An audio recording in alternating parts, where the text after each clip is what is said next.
봉독하도록 하겠습니다. 사흘째 되던 날 갈릴리 가나에 혼례가 있어 예수의 어머니도 거기 계시고 예수와 그 제자들도 혼례 청함을 받았더니 포도주가 떨어진지라. 예수의 어머니가 예수에게 이르되 저들에게 포도주가 없다. 여자여, 나와 무슨 상관이 있나이까? 내 때가 아직 이르지 아니하였나이다. 그의 어머니가 하인들에게 이르되 너희에게 무슨 말씀을 하시든지 그대로 하라. 거기에 유대인의 정결 예식을 따라 두세 통 드는 돌 항아리 6이 놓였는지라. 예수께서 그들에게 이르시되 항아리에 물을 채우라. 하신즉 아귀까지 채우니 이제는 떠서 연회장에게 갖다 주라. 하심에 갖다 주었더니 연회장은 물로 된 포도주를 맛보고도 어디서 났는지 알지 못하되 물떠온 하인들은 알더라. 연회장이 신랑을 불러 말하되 사람마다 먼저 좋은 포도주를 내고 취한 후에 낮은 것을 내거늘 그대는 지금까지 좋은 포도주를 두었도다. 예수께서 이 첫 표적을 갈릴리 가나에서 행하여 그의 영광을 나타내시며 제자들이 그를 믿으니라. 지금으로부터 1세기 전쯤에 영국 옥스퍼드 대학 종교학 과목의 시험 문제가 이 문제였습니다. 물로 포도주로 바꾼 예수 그리스도의 기적에 담긴 종교적이고 영적인 의미를 서술하라. 물로 포도주를 바꾼 예수님의 그 기적에 담긴 종교적인 의미, 영적인 의미를 서술하라. 이것이 종교학 과목의 시험 문제였습니다. 학생들이 이 시험 문제를 안고 열심히 글을 쓰고 있는데 한 학생은 가만히 있는 겁니다. 가만히 우두커니 이렇게 생각만 하고 있는 거예요. 그래서 마지막 종료 시간이 얼마 남겨두고 있는데 교수가 그 학생에게 다가와서 뭐 한 줄이라도 좋으니까 한 줄이라도 답안을 좀 써봐라 격려를 했습니다. 그래서 이 학생이 딱 한 줄을 남겼어요. 근데 이 한 줄이 명문입니다. 그 구절은 이렇습니다. 물이 그 주인을 만나자 얼굴이 붉어졌도다. 물이 그 주인을 만나자 얼굴이 붉어졌도다. 이 글을 쓴 사람은 바로 영국 최고의 시인으로 일컬어지던 바이런이었습니다. 오늘 여러분과 함께 예수님의 첫 번째 기적에 대해서 함께 나누기를 원합니다. 그동안 우리는 예수님의 탄생, 또 예수님이 12살 되던 해에 예루살렘에 있었던 미아 사건, 또 예수님의 침례, 또 첫 기적, 또 예수님의 첫 제자, 예수님의 침례, 예수님의 시험 받으신 장면, 그리고 지난주에 우리 예수님의 첫 제자, 오늘은 예수님의 첫 기적에 대해서 함께 나누기를 원합니다. 교회 다니는 분들은 가나의 혼인잔치 이야기를 들어보셨을 것입니다. 예수님의 첫 번째 기적이었고 물로 포도주를 바꾼 그런 기적이었습니다. 광고인인 그 김운형 씨가 쓴 8단어라는 책이 있어요. 그 책에 중국 명나라 때의 묘협이라는 스님이 쓴 글이 있습니다. 제가 읽어보겠습니다. 몸에 병이 없기를 바라지 마라. 세상살이에 곤란함이 없기를 바라지 마라. 공부하는데 마음에 장애가 없기를 바라지 마라. 수행하는데 마가 없기를 바라지 마라. 일을 꾀하되 쉽게 되기를 바라지 마라. 친구를 사귀되 내가 이롭기를 바라지 마라. 남이 내 뜻대로 순종해 주기를 바라지 마라. 공덕을 베풀려면 보상이죠. 과보를 바라지 마라. 이익을 분에 넘치게 바라지 마라. 억울함을 당해서 밝히려고 하지 마라. 세상 살면서 너무 많은 것을 바라지 말라는 것입니다. 많이 바라고 기대했다가는 실망하게 되고 상처받게 되니까 너무 많은 바람과 기대를 갖지 말라. 어떤 면에서는 또 일리가 있는 이야기라고 생각해요. 그런데 기독교 신앙은 모든 기대를 다 버리라고 말하지는 않습니다. 우리가 욕심으로 말미암은 기대는 버려야 마땅하겠지만, 그러나 천국에 대한 기대는 가져야 마땅하겠죠. 기독교 신앙에서는 기대를 소망이라고 말하지 않습니까? 예. 그래서 보통 우리 기독교 신앙의 삼원색 하면은 믿음, 소망, 사랑. 그래서 소망은 기대입니다. 우리가 기대를 가져야 되는 거죠. 우리는 먼 훗날 천국에 이르게 될 기대, 소망도 갖고, 결혼하는 이들은 가정에 대한, 결혼해서 이루게 될 가정에 대한 기대도 있겠죠. 자녀를 낳은 부모는 자녀의 미래가 어떻게 될 것인가, 자녀에 대한 기대 혹은 소망이 있습니다. 청년들은 열심히 공부해서 앞으로 펼쳐질 인생에 대한 기대, 소망이 있습니다. 신앙생활을 하는 사람들은 예수 믿고 나서 어떤 기대를 갖게 될 것인가, 나는 앞으로 어떤 인생을 살게 될 것인가, 예수님 안에서 우리는 어떤 경험을 하게 될 것인가, 어떤 기대가 있어야 됩니다. 근데 어떤 분들을 보면 신앙생활을 하기는 하는데 예수님에 대한 아무런 기대가 없는 것 같은 그런 분들을 종종 만나게 됩니다. 우리가 신앙을 갖는다, 혹은 소망을 갖는다라는 것은, 혹은 믿음을 갖는다라는 것은 예수님 안에서 어떤 소망을 갖는 것입니다. 어떤 기대를 갖는다는 거예요. 그래서 오늘 예수님의 첫 번째 기적 이야기를 통해서 우리가 예수님 안에서 어떤 기대를 가질 수가 있는가, 혹은 어떤 기대를 가져야 하는가를 함께 말씀을 묵상하면서 함께 나누기를 원합니다. 예수님의 공생애는 침례로부터 시작되었죠. 그리고 광야로 가서 40일 동안 금식을 하셨습니다. 그리고 금식 이후에 사단으로부터 3가지 시험을 받으셨습니다. 그리고 다시 요단강에 있는 침례 요한을 만나게 되고, 침례 요한이 예수님에 대해서 말하죠. 보라, 세상 죄를 지고 가는 하나님의 어린 양이로다. 이 선포와 함께 요한을 따르던 제자들이 예수를 따르게 됩니다. 이것이 예수님과 제자들의 첫 번째 만남이었습니다. 이 만남에는 안드레가 있었고, 안드레의 형제였던 베드로가 있었고, 빌립이 있었고, 나다네엘이 있었고, 그리고 아마도 요한으로 추정되는 이름이 밝혀지지 않은 한 제자가 있었습니다. 그래서 5명의 제자를 만나게 됩니다. 요한복음 21장을 보게 되면 그 예수님이 만났던 5명의 제자 가운데 나다나엘이 나오죠. 다른 데서는 바돌로메라고 되어 있습니다. 그런데 나다나엘, 바돌로메의 그 고향이 가나라고 되어 있습니다. 그래서 이 5명의 제자들과 함께 갈릴리로 가시게 되는데, 곧바로 어디를 가시게 되냐면 갈릴리 가나로 가게 됩니다. 아마도 나다나엘로 말미암아서 이 초청이 이루어진 것이 아닐까 생각을 합니다. 예수님의 다른 제자들 일행까지도 함께 초청받은 걸 보면 아마도 나다나엘을 통해서 이 초청이 이루어진 것 같습니다. 어쨌든 예수님의 모친도 초청을 받았고, 그리고 예수님의 제자들까지도 초청을 받았습니다. 이 집에 하인들이 있었던 것을 보아서 이 집은 그렇게 가난한 집은 아니었던 것 같습니다.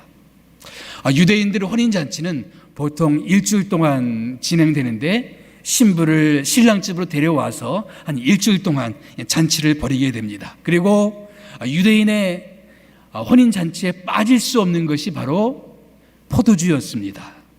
근데 문제가 생겼어요. 포도주가 떨어졌습니다. 유대인의 결혼식에는 포도주는 꼭 있어야 되는 것이었습니다. 다른 건 몰라도 포도주는 꼭 있어야 됐어요. 그런데 그 포도주가 떨어진 것입니다. 혼인잔치에 포도주가 떨어졌다? 그것은 결혼의 모든 흥이 깨지고 잔치가 끝날 수 있는 것을 의미합니다. 근데 이 집에 포도주가 떨어진 거예요. 우리 인생 가운데도 이런 비슷한 일이 있을 수 있다고 생각합니다. 혼인잔치에 포도주가 꼭 있어야 되듯이 우리 인생 가운데도 꼭 있어야 되는 무엇인가가 갑자기 떨어지는 그런 순간들이 있습니다. 예를 들면 건강, 꼭 필요하잖아요. 우리가 살아감에 있어서 건강은 너무나 중요하고 꼭 필요한 것입니다. 가끔 사람들의 대화를 가만히 들어보면 이런저런 얘기를 하다가 많은 경우에 건강에 대한 이야기로 종결되는 것을 많이 봅니다. 그만큼 건강은 우리의 중요한 관심사입니다. 중요하죠. 그런데 어떤 경우에 갑자기 건강이 나빠질 수가 있습니다. 생각지 않게 건강을 잃어버리고 큰 생각지 않은 중병에 걸릴 수가 있죠. 난감합니다. 이런 중병에 걸렸을 때 갑자기 건강이라는 포도주가 떨어지게 됐을 때 난감하죠. 우리 인생을 살아감에 있어서 꼭 필요한 포도주인데, 꼭 필요한 건강인데 갑자기 떨어지는 것입니다. 또 돈도 그렇지 않습니까? 예. 과욕을 부리면 문제겠지만 우리가 인생을 살아감에 있어서 돈은 꼭 필요하죠. 자녀들을 교육하는 데도 꼭 필요하고 먹고 사는 데도 이 돈은 꼭 있어야 되는 것입니다. 돈에 좀 여유가 있으면 마음도 여유가 있죠. 아무래도 돈에 쪼달리다 보면 사람의 마음이 쫓기게 되는 것도 사실입니다. 돈은 중요해요. 그렇지만 어느 순간에 갑자기 그렇게 중요한 돈도 내 수중에서 떨어져 나가는 순간들이 있습니다. 사업이 부도가 나고 실직을 하고 내 가지고 있던 주식이 폭락을 하는, 그래서 돈이 갑자기 떨어지는 그런 순간들도 있게 됩니다. 이런 것들뿐만 아니라 이런저런 많은 것들이 갑자기 내 인생에서 떨어져 나가는 순간들이 있습니다. 이것은 꼭 내 인생 가운데 있어야 된다, 꼭 필요한 것이다 하고 생각되는 그 어떤 것들이 생각지 않게 갑자기 떨어져 나가요. 사람일 수가 있고 돈일 수가 있고 어떤 그 무엇일 수가 있습니다. 갑자기 떨어져 나갑니다. 이 가나의 혼인잔치, 이 집에서도 갑자기 포도주가 떨어져 나갔어요. 우리가 그 요한복음 2장을 읽어보게 되면, 그러나 예수님께서 이 집에 기적을 베풀어 주시죠. 첫 번째 기적이었습니다. 물로 포도주를 만들게 됩니다. 우리가 신앙생활을 하면서 우리가 기대할 수 있는 것, 저는 첫 번째가 바로 이 기적이라고 믿습니다. 우리가 기도한다는 것도 어떻게 보면 이 기적을 바라는 마음 아니겠습니까? 내 힘으로 안 되는 마음, 힘으로 안 되는 거, 내가 아무리 애쓰고 노력해도 안 되는 부분들이 우리 인생 가운데 있어요. 그래서 우리는 그런 문제를 가지고 하나님께 나아갑니다.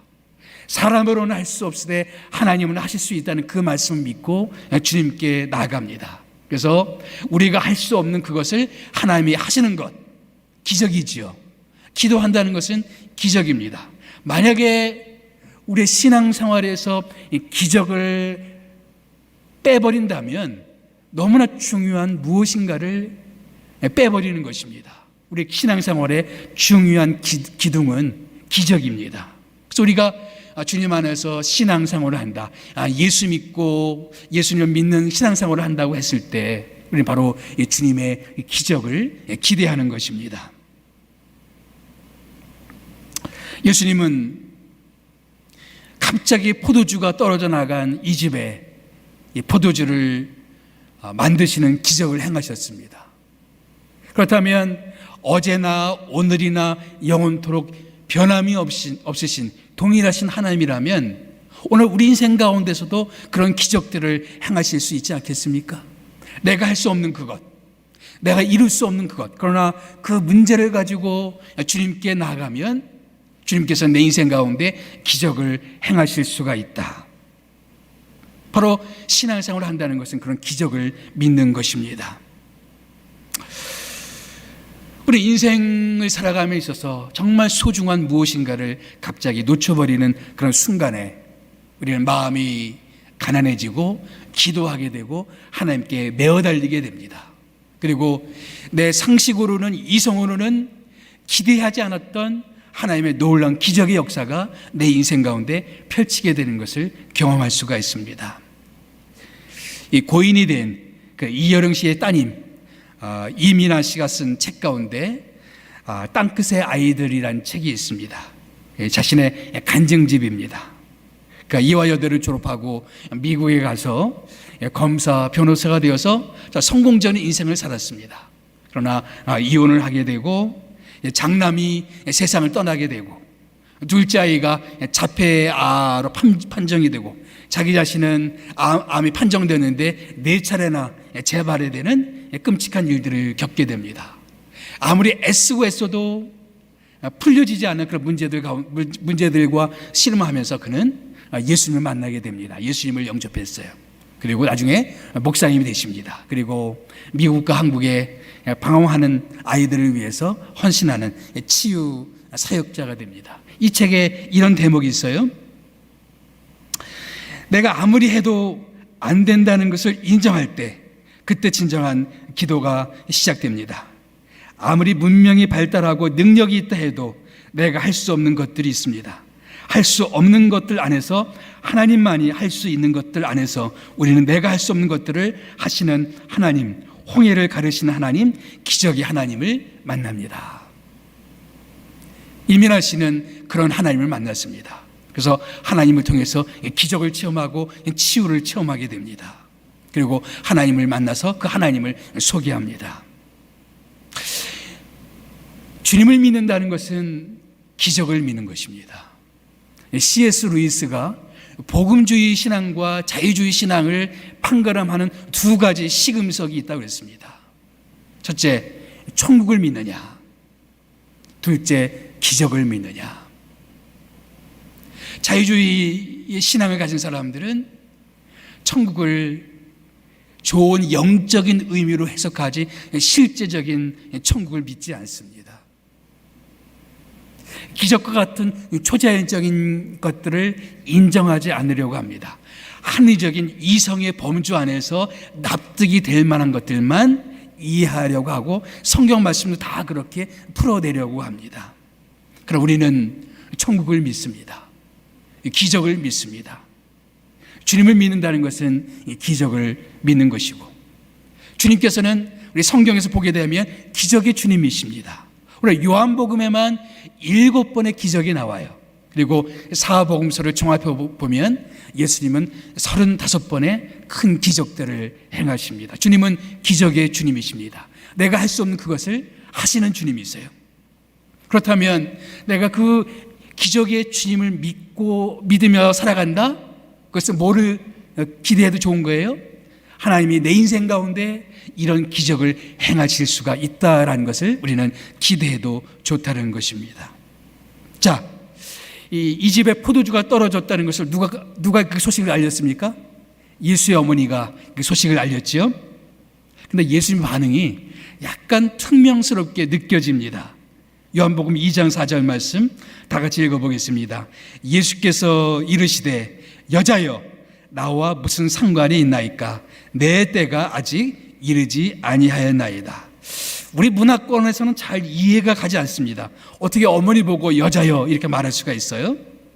근데 여러분, 그러니까 예수님께서 마지막 십자가 지실 때 그 어머니를 요한에게 맡기는 장면이 나오죠. 그때도 어머니를 부를 때 여자여 이렇게 부릅니다. 이런 걸 봐서 이 여자여라는 말은 어머니를 낮춰 부르는 표현이 아니라는 것을 알 수가 있습니다. 실제로 헬러 말을 보게 되면 이 말은 낮추는 말이 아닙니다. 이 존중의 뜻이 있어요.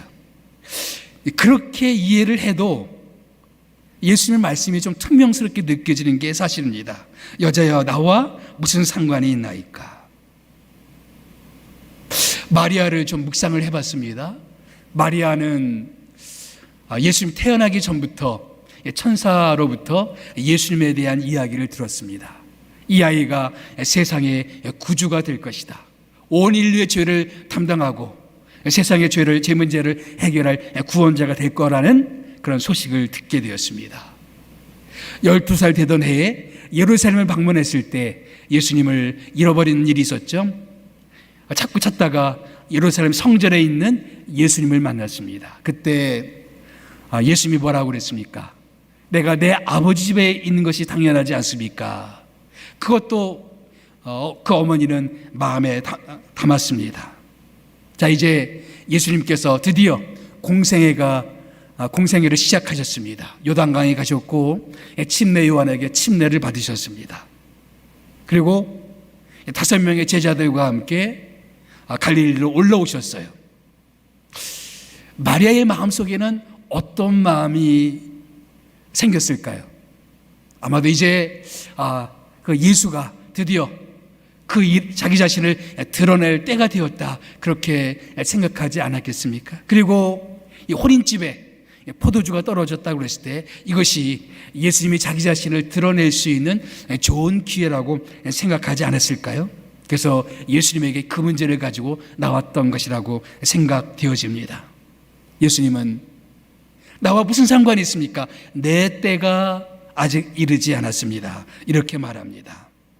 그런데 예수님 이렇게 말씀했는데 예수의 어머니 마리아는 하인들에게 뭐라고 얘기하죠? 예수님이 무슨 말씀을 하시든지 그대로 하라, 이렇게 말합니다. 그러니까 예수의 어머니는 예수님의 말씀을 거절로 받아들이지 않았습니다. 그리고 실제로 예수님도 공개적으로 자기 자신을 드러내지는 않았지만 은밀하게 그 가정을 돕습니다.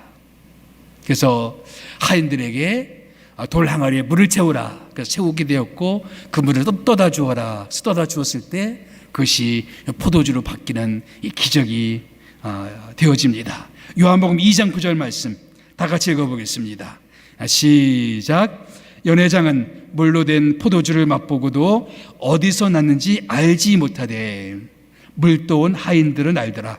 연회장도 알지 못했고 사실은 그 집에 있던 대부분의 사람들은 누가 기적을 일으켰는지, 아니 기적이 일어났는지 아닌지도 조차도 알지 못했습니다. 이 비밀을 알고 있었던 사람들은 하인들과 또 누가 알았을까요? 예수의 어머니가 알았을 것이고 아마 예수님의 제자들 정도 알았을 것입니다. 예수님이 아직은 공개적으로 자기 자신을 드러내지는 않았습니다. 소수의 사람들만 그 비밀을 알았어요. 연회장은 너무나 놀랐습니다. 맛보고 나니까 너무나 좋은 포도주였어요. 그래서 2장 10절에 뭐라고 얘기하죠? 사람마다 먼저 좋은 포도주를 내고 취한 후에 낮은 것을 내거늘 그대는 지금까지 좋은 포도주를 두었도다. 예수님은 그냥 포도주가 떨어진 집에 포도주를 만들어주는 정도로 끝나지 않으셨습니다. 포도주를 만드시되 어떻게 했습니까? 아주 좋은 포도주를 만드셨어요. 그래서 연회장이 칭찬할 정도로 너무 좋은 포도주를 만드셨습니다. 저는 이것이 예수님이 하시는 일이라고 믿습니다. 예수님은 우리 인생 가운데도 그런 역사들을 일으키실 수 있는 하나님이라고 믿습니다. 이제까지 맛본 것보다 더 좋은 것을 맛보게 하실 수 있는 하나님, 이제까지 우리가 할 수 있는 그것보다 더 좋은 것을 하실 수 있는 하나님. 그래서 우리가 예수 믿고 우리가 예수님 안에서 기대할 수 있는 두 번째가 있다면 우리는 더 좋은 것을 맛볼 수가 있다. 예수님 안에서 우리는 더 좋은 것을 기대한다라는 것입니다. 우리가 이제껏 경험했던 것보다 더 좋은 것을 주실 수 있는 그런 하나님, 내가 내 힘으로, 내 능력으로, 내 지식으로, 내 실력으로 할 수 있는 것보다 더 좋은 것을 주실 수 있는 하나님, 하실 수 있는 그런 하나님, 내가 노력하고 애써서 만들 수 있는 것보다 더 좋은 것을 만들어 주실 수 있는 그런 하나님. 우리가 예수를 믿는다는 것은 이런 것을 기대할 수 있는 거 아닐까요? 우리가 열심히 수고하고 있어서 나름대로 우리의 작품을 만들 수가 있겠죠. 그러나 주님께서는 우리가 만든 것보다 더 훨씬 더 훌륭하고 완벽한 그 더 좋은 포도주를 만들어 주십니다.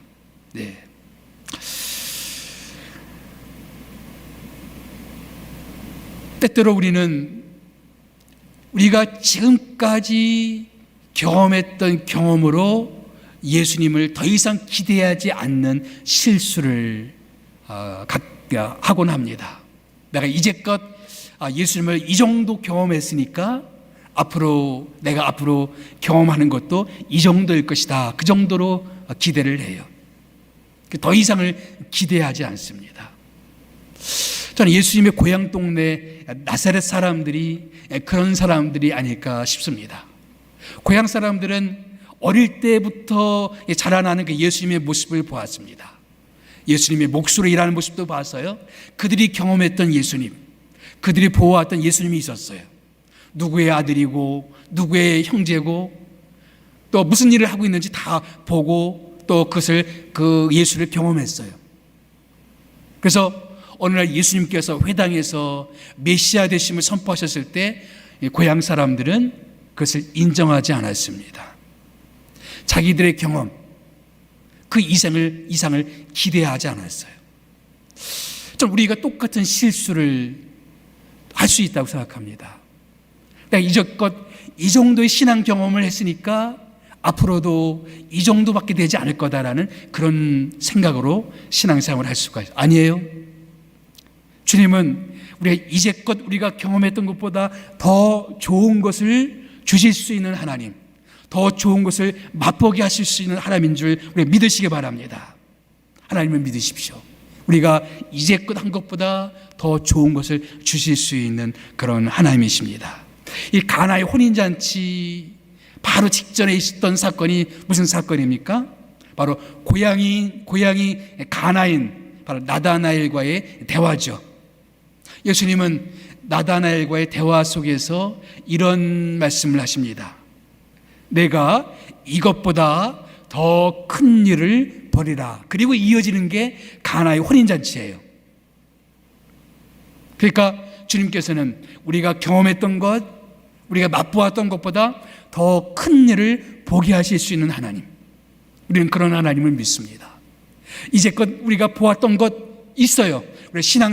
우리는 이제껏 말씀을 통해서 보았던 것이 있었고 신앙생활을 하면서 보았던 것들이 있습니다. 그런데 하나님께서는 그것들보다 더 큰 일을 우리에게 보여주실 수 있는 그런 하나님이십니다.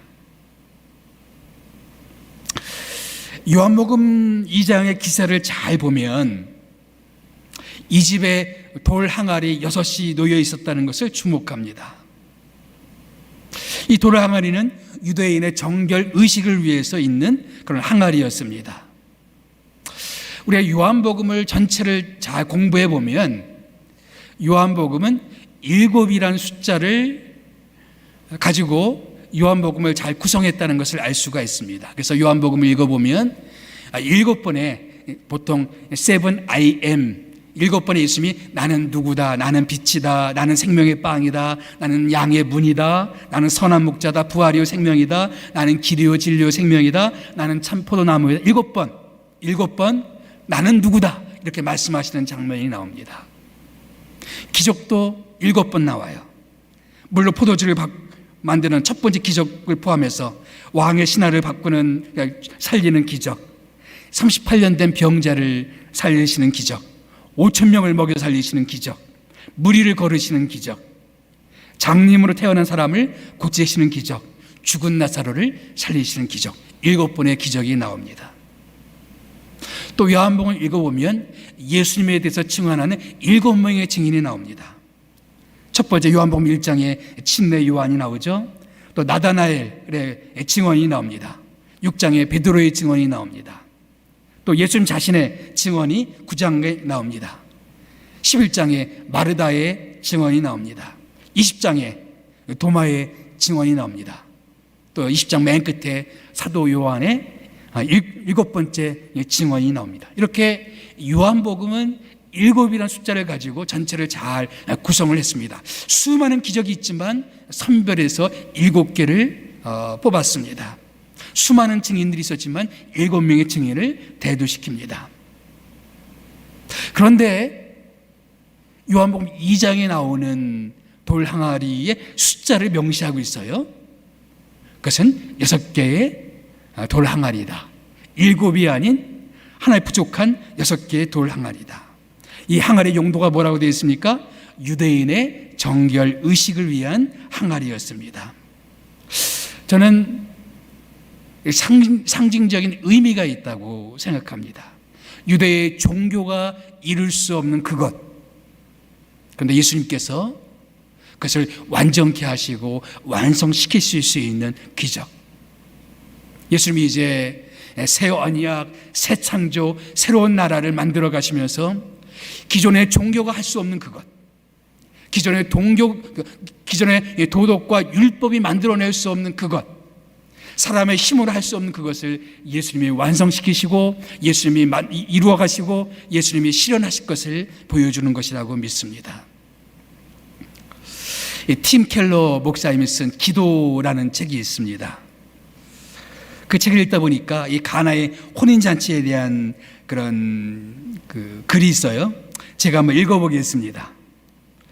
가나에서 물로 포도주를 만드실 때 예수님은 커다란 돌 항아리를 기적의 그릇으로 삼으셨다. 율법에 정해진 대로 정결하게 씻는 의식을 치르는 데 쓰는 항아리들이었다. 유대인들의 의식에서 물로 닦거나 물을 뿌리는 절차들에는 몹시 중요한 진리가 담겨 있다. 마땅히 살아야 할 바를 쫓아 사는 이는 세상에 아무도 없으며 다들 부끄러움과 죄책감을 안고 있으므로 하나님의 임재 앞에 나가기 전에 죄의 먼지와 때를 깨끗이 씻어내는 과정을 밟아야 한다는 점이다. 손수 만드신 포도주를 그 항아리에 담으심으로써 예수님은 스스로 죄를 말끔히 정화시키고 최종적인 대속을 이루는 의식의 정점으로 세상에 오셨음을 상징적으로 보여주신다. 팀 켈러 목사님도 그런 이 돌 항아리와 예수님의 포도주 기적의 이 상징적인 의미에 대해서 이야기를 했습니다. 그러면서 그 책을 읽어보니까 그 셰익스피어의 맥베스 이야기를 합니다. 맥베스의 부인이 남편을 도와서 살인을 하죠. 던컨과 벤코를 죽입니다. 자기 남편을 세우기 위해서 살인을 해요. 살인에 가담을 합니다. 그런데 찾아오는 죄책감이 있어요. 셰익스피어 작품을 보면 그런 대목들이 나옵니다. 지워지지 못할까 이 빌어먹을 핏자국들 같으니라고. 노인네가 몸뚱이에 그토록 많은 피를 담고 있으리라고는 아무도 생각하지 못할걸. 그 핏자국이 자기 손에서 떠나지 않는 거예요. 씻고 씻어도 여전히 핏자국이 보이는 것 같습니다. 그러면서 그 유명한 표현을 하게 됩니다. 아라비아 향유를 다 쏟아 부어도 이 조그만 손 하나를 향기롭게 만들 수가 없구나. 얼룩을 지우기 위해서 맥베스 부인이 열심히 하지만 어떤 향유로도 씻을 수 없는 인간의 내면 속에 있는 이 죄의 문제. 그런데 물로 포도주를 만드실 수 있는 그 하나님, 그 예수님께서는 우리의 죄의 문제를 완전히 해결하실 수 있는 그런 주님이시라는 것입니다.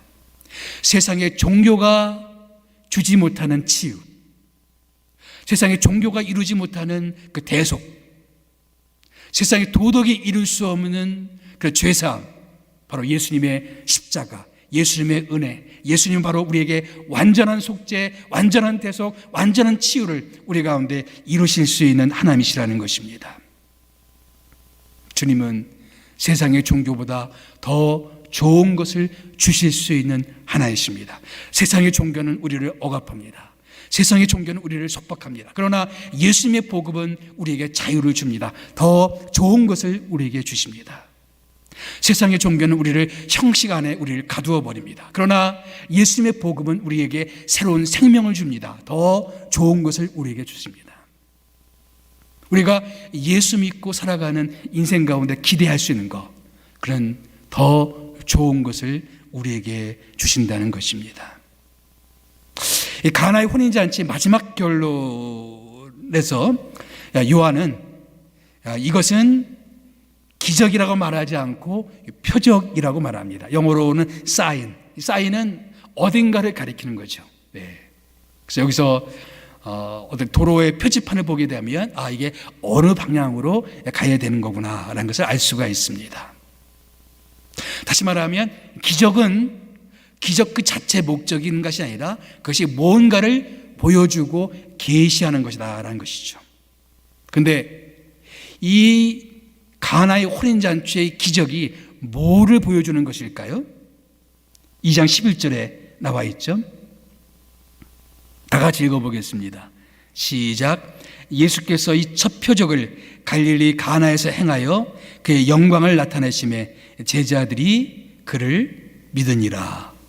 표적을 행하여 뭐를 나타내셨다? 그의 영광을 나타내셨다. 요한복음 1장을 보게 되면 1장 14절에 그 유명한 성경 구절이 있죠. 말씀이 육신이 되어 우리 가운데 거하심에 우리가 그의 영광을 보니 아버지의 독생자의 영광이요 은혜와 진리가 충만하더라. 예수님의 영광은 아버지의 독생자의 영광, 하나님 되신 영광이었습니다. 요한복음 1장 1절을 어떻게 시작합니까? 태초에 말씀이 계시니라. 이 말씀이 하나님과 함께 계셨으니 이 말씀이 곧 하나님이시니라. 예수님의 영광은 바로 하나님 되시는 영광이었습니다. 그러나 이 땅에 육신을 입고 있는 동안에 그 영광이 가리워질 수밖에 없었어요. 그 영광이 감추어질 수밖에 없었습니다. 그런데 표적은 예수님의 영광을 잠시 엿볼 수 있는 창문이라는 것입니다. 그 가나의 혼인잔치에 그 물로 포도주를 바꾸는 이 기적을 통해서 당신의 감춰진 그 영광을 잠시 보여준 거예요. 예수님은 그 표적을 행하여 그 영광을 보여주셨습니다. 영광이란 누군가가 이렇게 표현했습니다. 주님의 무한한 초월성. 우리는 이 땅의 내재성으로 세상을 살아갑니다. 세상에 있는 것들, 범주 안에서 우리는 모든 것을 보고 판단하고 그리고 생각합니다. 그러나 주님은 우리가 생각하는 것 그 이상의 주님이라는 거예요. 고린도전서 2장 말씀 보게 되면 주님께서 우리에게 주신 것들은 우리가 생각하는 것보다 더 놀라운 것을 주시고, 우리가 눈으로 본 것보다 더 놀라운 것을 주시고, 우리가 귀로 들은 것보다 더 놀라운 것을 주실 수 있는 주님, 우리 이해를 초월하시는 분, 우리 생각을 초월하시는 분, 우리의 기대를 초월하시는 분, 그분은 영광의 주님이십니다. 구약 성경에 영광을 가리키는 말이 카보드라는 말인데, 이것은 어떤 의미가 있냐면은 원래 뜻은 무게, 무거움 이런 뜻인데, 세상에 있는 그 어떤 것보다 중요하고 무거운 존재, 세상에 우리가 중요하게 여기는 것들이 많죠. 네. 돈을 중요하게 여기는 사람도 있고, 사람을 중요하게 여기는 사람들도 있고, 그러나 그 어떤 것보다 더 무거운 존재, 더 영광스러운 존재. 신약에서 영광이라는 단어는 독사, 뱀을 가리키는 독사가 아니라 그 헬라어로 독사, 이 말은 영광, 아름다움, 찬란함 이런 뜻입니다. 그 어떤 것보다 아름답고 찬란한 존재, 이 땅에 있는 그 어떤 것으로도 설명할 수 없는 그 아름다우신 그분. 요한복음 2장은 이것은 첫 번째 표적이라는 말을 합니다. 여러분, 첫째가 있다면 둘째도 있겠죠, 셋째도 있겠죠. 앞으로 요한복음에서 펼쳐질 다른 기적들을 염두에 둔 것입니다. 요한복음뿐만 아니라 그 후에 일어나게 될 예수님을 믿고 따르는 사람들이 일어날 수많은 표적들을 염두에 둔 표현입니다. 가나의 혼인잔치에 그런 기적이 일어나서 당신의 영광을 보여주셨듯이 주님께서는 우리 인생 가운데 오셔서 동일하게 당신의 역사를 통해서 당신의 영광을 펼쳐 보여주시기를 원하십니다. 그렇다면 예수 믿고 기대할 수 있는 또 한 가지가 뭘까요? 바로 예수님의 영광입니다. 예수님을 다 안다고 생각하지 마십시오. 이제껏 예수님 믿고 성경 말씀 알고 그런다고 해서 예수님을 다 안다고 생각하지 마십시오. 어느 날 어거스틴이라는 사람이 삼위일체 교리를 가지고 아무리 머리를 쥐어짜도 자기 머리로 다 이해할 수 없는 것을 깨닫게 되었어요. 마치 그 바다 가운데 있는 한 줌의 자기 손바닥 위에 있는 그런 물처럼 자기 지식의 그 유한성을 깨닫게 됩니다. 그럼 하나님 앞에 손을 들어요. 하나님, 당신을 내가 이해할 수가 없습니다. 나는 하나님을 믿습니다. 이런 고백을 합니다.